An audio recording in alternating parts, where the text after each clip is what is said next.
할렐루야. 오늘 말씀 함께 보시겠습니다. 22절에 그렇게 시작됩니다. 예루살렘에 수전절이 이르니. 이 수전절에 대해서 잠깐 말씀드리면은, 이 수전절은 성경에서 가장 나중에 생긴 절기입니다. 우리 신구약 그 중간 때를 중간사라고 그러죠. 이 중간사 기간 동안에 시리아 왕 안티오쿠스라는 사람이 성전을 오염시켰습니다. 예를 들면 제우스 상을 갖다 놓고 돼지 피를 뿌리기도 하고, 이것은 유대인들에게 아주 용납할 수 없는 정말 모욕적인 거죠. 그죠? 이런 사건이 있었는데, 이 마카비를 중심으로 해가지고 다시 이 성전을 탈환해서 정화시킨 사건입니다. 그 정화시킨 사건을 기념하는 절기를 이름해서 수전절, 수전 무슨 뜻입니까? 성전을 정화시켰다. 그래서 그들은 이것을 이 한우카라고 하는데, 한우카의 뜻은 봉헌, 드림이라는 뜻입니다. 그래서 이 역사 기록에 의하면은 BC 165년 12월 25일부터 이 수전절을 지키기 시작했다, 이렇게 나와 있습니다. 근데 지금까지 유대인들은 이 수전절을 지키고 있습니다. 크리스마스 시기와 비슷한 시기로서 8일 동안 촛불을 켜는데, 그리고 8일째에는 8개의 촛불을 켜서 지키고 있습니다. 그래서 이 수전절을 다른 표현으로는 빛의 축제다, 이렇게도 얘기하고 있습니다. 자, 그러나 중요한 것은 이 요한복음 10장은 예수님의 생명으로 가득 차 있는 장입니다. 우리 전반부 보면은 예수님이 두 가지의 나는 이다 선언을 하시죠. 나는 양의 문이다. 나는 생명의 문이다. 나는 선한 목자다. 나는 생명을 지키는 자다. 그리고 내가 온 목적은 양으로 하여금 생명을 얻되 더 풍성히 얻게 하려 함이니라. 이 10장 10절의 말씀을 다시 반복하면서 좀 자세하게 풀어서 주시는 말씀이 오늘 읽은 28절, 그리고 또 강조하는 29절, 그리고 결론적으로 30절입니다. 이 28절, 29절, 30절은 요 절만 떼어서 1시간 이상 묵상할 만한 충분한 가치가 있는, 깊이가 있고 복이 되는 그런 말씀입니다. 그래서 오늘은 이 28절, 9절, 30절에만 집중하도록 하겠습니다. 다시 한번 읽어볼까요? 28절부터 30절까지 시작. 내가 영원히 멸망하지 아니할 것이요 또 그들을 내 손에서 빼앗을 자가 없느니라. 그들을 주신 내 아버지는 만유보다 크심에 아무도 아버지 손에서 빼앗을 수 없느니라. 나와 아버지는 하나이니라. 아멘. 요한복음은 영생의 책입니다. 영생의 책. 우리 5페이지 주제, 요한복음의 주제하면 영생의 복음, 이렇게 딱 나와 있습니다. 같이 한번 해보실까요? 요한복음은 영생의 책이다. 제가 또 퀴즈 하나 내야 되겠죠? 성경 66권 중에서 영생이라는 단어가 가장 많이 나오는 책은 무슨 책일까요? 요한복음입니다.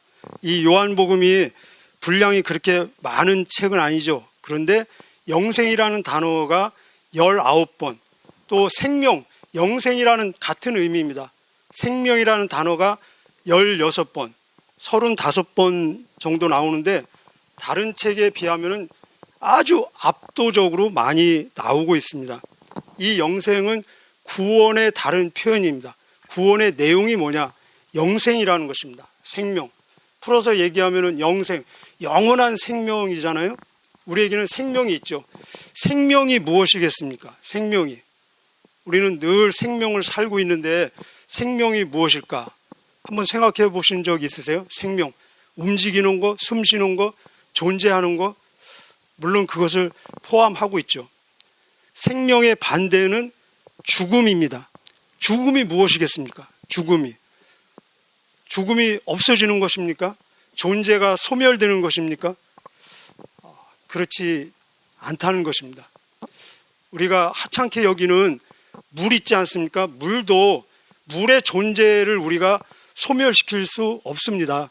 이렇게 제가 마시면은 몸속에 흡수되고 일부는 땀이나 소변으로 또 나갑니다. 불로 태워버리면 어떻게 됩니까? 수증기가 돼서 다시 다른 모습이 돼서 다시 이 하늘로 날아가는 모습을 볼 수 있습니다.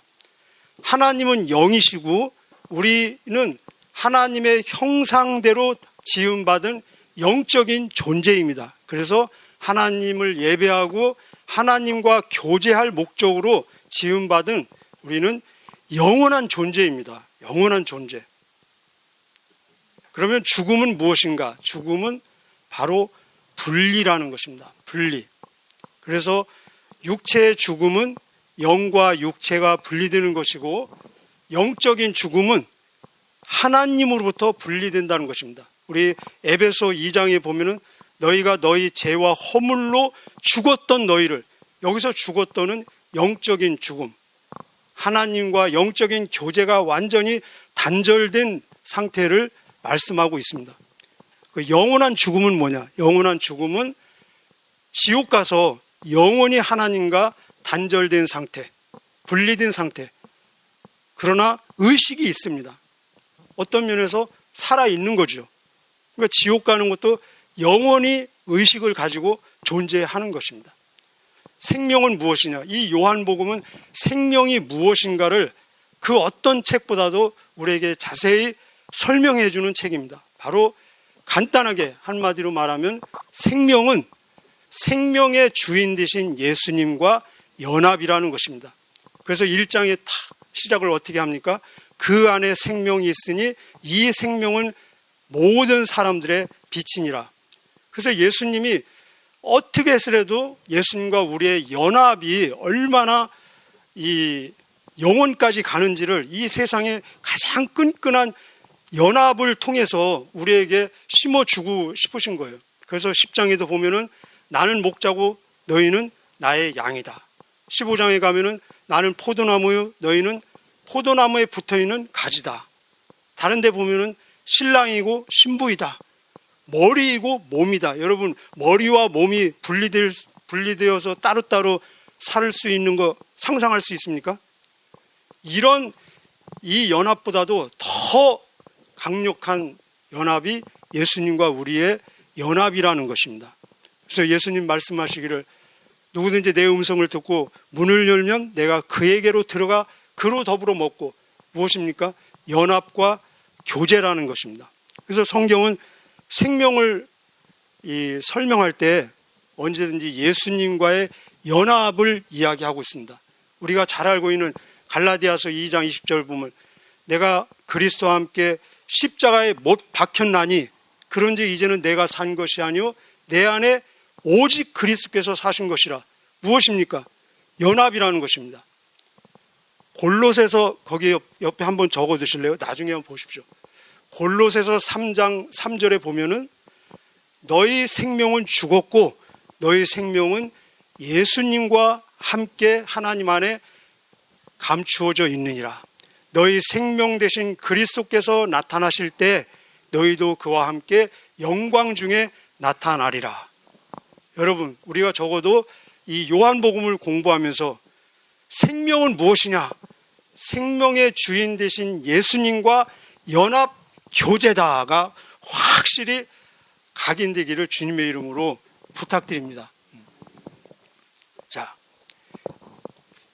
오늘 아까 제가 말씀드렸죠. 28절부터 30절에 집중하겠다고. 사실은 이 28절부터 30절까지는 좀 다른 큰 노트에다가 큼지막하게 쓰면서 개인의 주해를 달면서 묵상하고 큐티하면서 은혜 받으면 더 좋을 것입니다.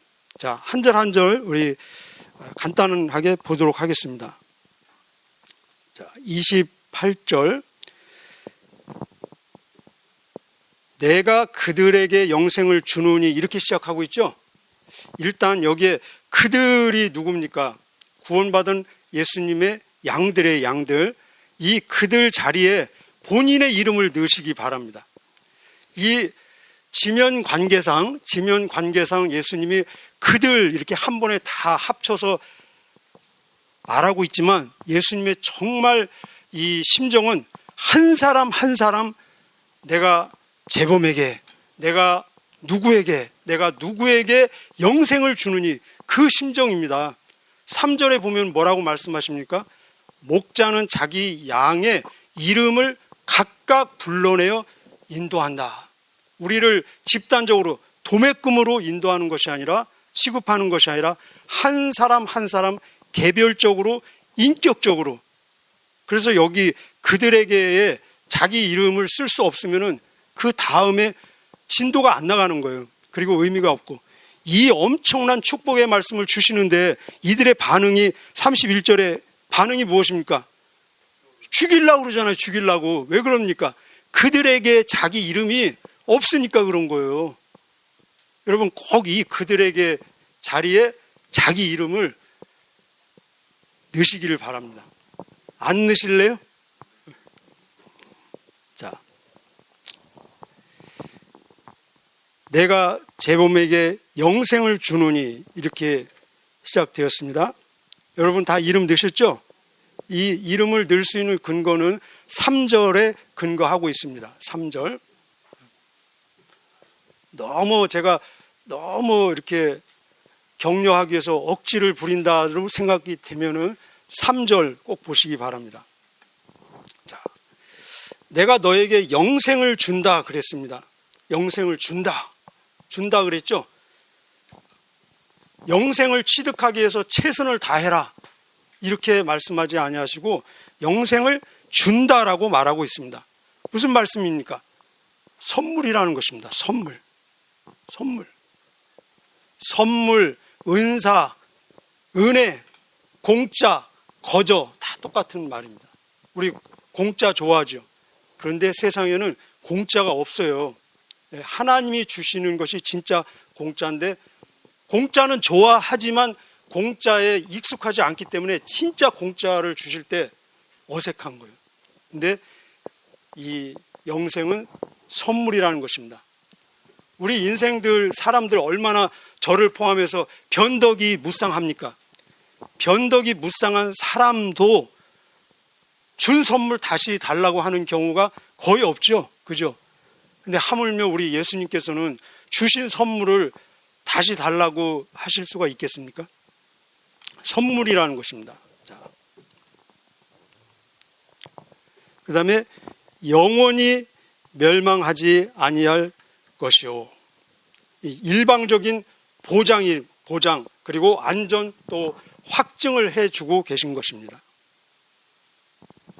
거기까지도 충분한데 그 다음에 보면은 또 뭐라고 말씀하십니까? 저희를 내 손에서 빼앗을 자가 아무도 없느니라. 할렐루야. 이 영생을 뺏기지 않도록 나를 잘 잡아라, 이렇게 말하지 아니하시고 내 손에서 누구도 너희를 빼앗을 자가 없느니라. 예수님이 이미 우리를 잡고 계시다는 거죠. 홀딩하고 계시다는 것입니다. 우리도 예수님을 잡고 있는 것입니다. 우리가 새벽마다 나와서 기도하고 봉사하고 충성하고 말씀 보고 이런 모든 신앙생활이 예수님을 우리가 잡고 있는 거예요. 그러나 우리가 잡고 있는 것은 불충분하다는 것입니다. 만약에 우리가 잡고 있는 것이 영생의 근거라면은 항상 불안하잖아요. 꽉 잡으려고. 그런데 여기 근거는 예수님이 우리를 잡고 계시다는 것입니다. 그런데 이 예수님의 손에서 아무도, 무엇도, 사탄도, 귀신도, 이 세상의 어떤 문제도, 환난도, 시련도, 우리 로마서 8장 35절에 나오죠. 무엇이 우리를 그리스도의 사랑에서 끊을 수 있겠느냐? 환난이나 기근이나 적신이나 위험이나 칼이냐? 아무것도 끊을 수 없다는 것입니다. 그 누가, 그 무엇이 우리를 예수님의 손에서 빼앗으려면은 그 사람은, 그 대상은 예수님보다 능력이 더 많아야 되잖아요. 그죠? 힘이 더 세야 되잖아요. 근데 그런 예수님보다 더 힘이 센 존재가 있겠습니까? 창조자신데.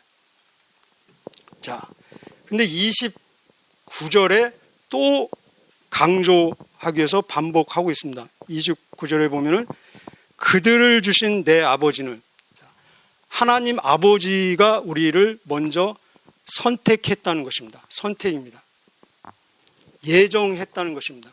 하나님의 선택에는 후회가 없고 철회가 없고 취소가 없다는 것입니다. 그런데 그 하나님 아버지, 우리를 예수님에게 주신 하나님 아버지는 무엇보다 크심해요? 만물보다 크심해. 전능하신 아버지라는 것입니다. 전능하신, 불가능한 것이 없는 전능하신 하나님께서 우리를 예정하셨다는 것입니다. 그리고 또 나오죠. 아버지 손에서 너희를 빼앗을 자가 없느니라. 이중 장치하고 있습니다. 더블 확증을 주고 있습니다. 그리고 30절에는 나와 아버지는 하나이니라. 이 나와 아버지는 하나이니라. 예수님이 하나님이라는 것을 여기서 다시 또 선언하시면서 좁은 의미로서 이 문맥으로만 우리가 접하면은 이 의미가 뭐냐?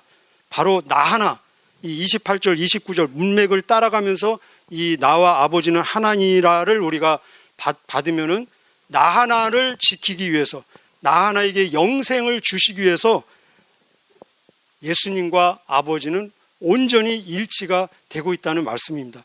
삼위일체 하나님, 우리 여기 내용에는 글자로는 안 나와 있지만 성령 하나님도 우리를 위해서 말할 수 없는 탄식으로 중보하고 계시지 않습니까? 그래서 삼위일체 하나님, 성부 하나님, 성자 하나님, 성령 하나님, 삼위일체 하나님이 나 하나의 영생을 지키기 위해서 온전히 이 동역을 하고 계시다는 말씀입니다. 일치하시고 하나가 된다는 말씀입니다. 자, 이 말씀을 다시 한번 정리하면은 완전한 구원이요, 영원한 구원. 여러분 구원 받으셨죠? 네. 자,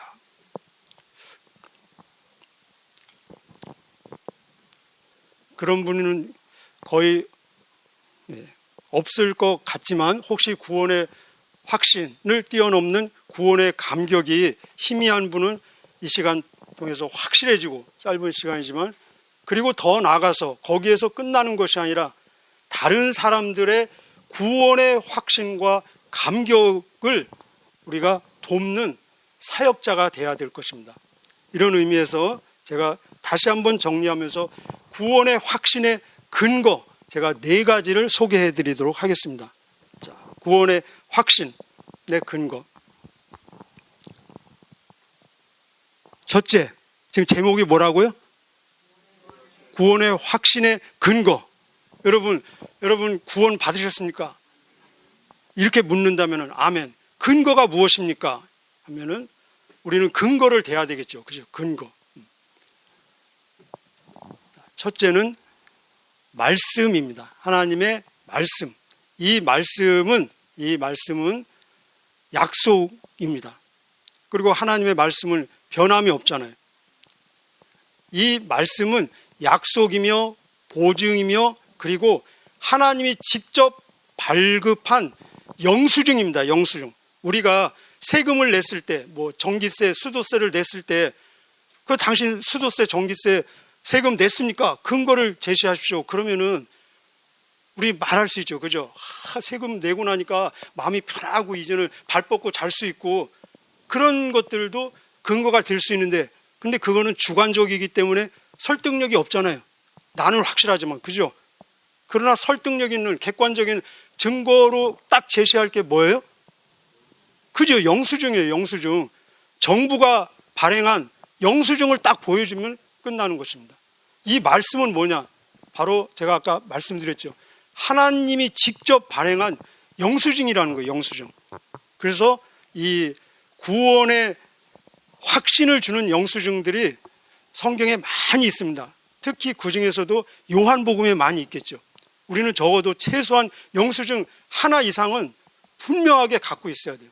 제가 몇 가지 소개해 드릴까요? 이 요한복음에 나오는 1장 12절. 영접하는 자 곧 그 이름을 믿는 자들에게는 하나님의 자녀가 되는 권세를 주셨으니 이는 혈통으로나 육정으로나 사람의 뜻으로 나지 아니하고 오직 하나님께로서 난 자들이니라. 이 영수증이에요. 영수증. 하나님이 발급한 영수증. 5장 24절. 내가 진실로 진실로 너에게 이르노니 내 말을 듣고 나 보내신 이를 믿는 자는 영생을 얻었고 심판에 이르지 아니하나니 정죄를 당하지 아니하나니 이는 사망에서 생명 영생으로 옮겼느니라. 할렐루야. 영수증입니다. 영수증. 우리 또 많이 우리가 사용하는 영수증이 에베소 2장 8절 9절이에요. 너희가 그 은혜로 인해서 믿음으로 말미암아 구원을 얻었나니 이것이 너희에게서 난 것이 아니요 하나님의 선물이라. 행위에서 난 것이 아니니 이는 누구든지 자랑치 못하게 하려 함이니라. 여러분, 영수증을 많이 간직하시기를 바랍니다. 그리고 우리는 나누어줘야 될 하늘 복의 통로로 쓰임받는 거룩한 사역자들입니다. 자, 하나님의 말씀. 자, 두 번째 구원의 확신의 근거는 예수님이 하신 일입니다. 예수님이 무엇을 하셨나?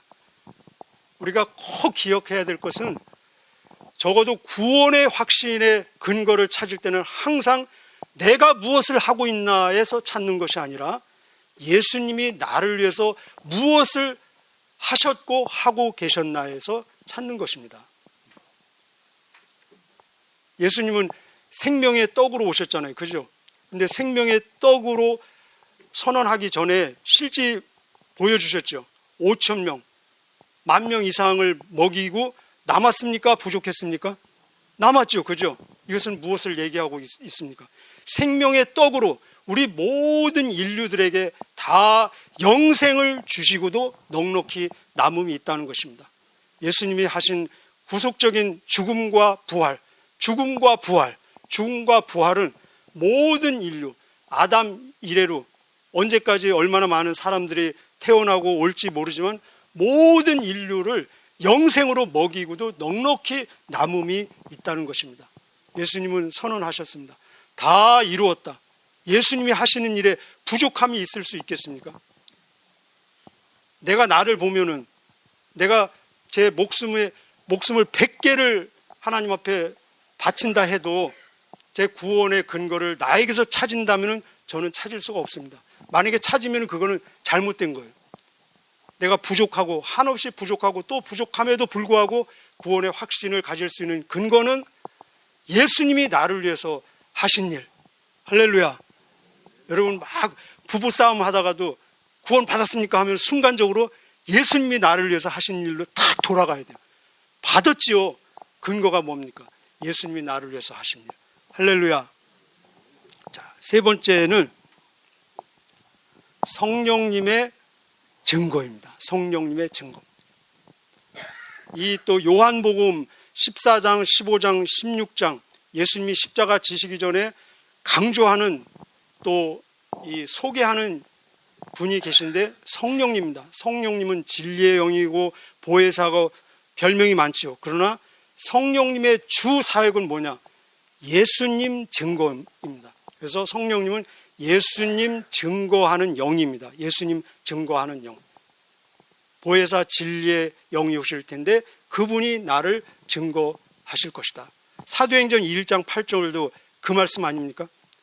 성령이 너에게 임하시면 너희가 강력한 나의 증인이 될 것이다.